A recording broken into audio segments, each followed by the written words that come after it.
Let's go inside of the Corona Bulky CN9 in order to change the movement dampening strips. First thing to do, and the very hardest, is to get the little rivet out of this position. There's one on each end of the bed. I'm working more or less solo today, going by comparing what we did to the CH1500, and it's quite similar but not identical. For example, that one was mostly put together with screws, whereas this one has these two-part plastic rivets. I found a combination of very tiny flat-tip screwdrivers and a dental tool got them out as well as anything. Sometimes a machine arrives with some of these broken or missing. So Jack has found us a substitute, and one or two of mine were broken, so we substituted them. His substitute is really much easier to use. The rivets are in these three positions on each end. Here's a photo of the label from our package of rivets. These came from Grainger. Grainger has physical stores in many towns as well as an online presence.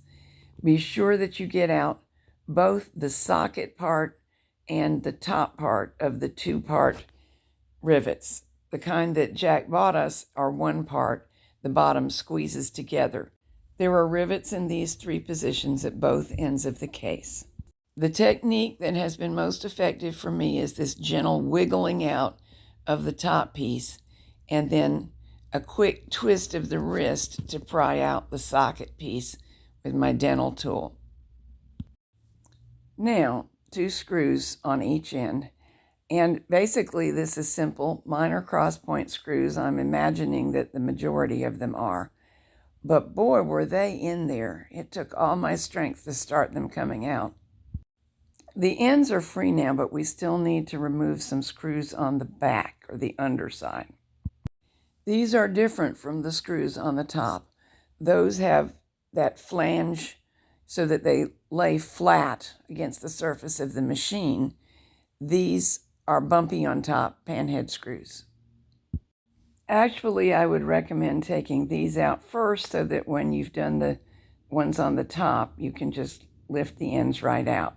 And when you do, these nut plates are likely to pop out, which is a pain in the neck because they're supposed to go in the slots on the plastic ends. And if the nut plates are not there, you can't screw the ends back onto the machine effectively. Here's a better look at the top half of one of the plastic rivets. Here's a bit of deteriorated sponge. Even if the machine is in storage, simply time will cause that to happen. And off comes the bottom of the case. Now we can clean, make any necessary repairs, replace the movement dampeners, and so forth. I was dismayed to discover this bent rod. The gate peg is working okay, but Jack is going to help me with this. I really like these pliers for this job because they're spring-loaded. They're normally open. So I'm going to give it just enough pressure to hold that piece and see if we can wiggle over to one side a little bit. It's tougher than it looks. Yeah. But it's nearly irreplaceable, so it's a thing to be done gently a little along. Right. Oh, you are scaring me. It's got to flex beyond its spot, or it won't work. I'm letting you watch this in real time so you'll get a sense of what it took. What I'm doing is levering with my thumb this way and holding the bed for a little dynamic tension in the right direction. And we're just going to leave it alone, I guess. That looks good. It's too tough. Well, it has straightened considerably, and it shouldn't be in the way of progress. How it got bent, I'll never know. It is hard to say. To put it back together, you just put everything back that you took off. I do want to show you putting the rivets in.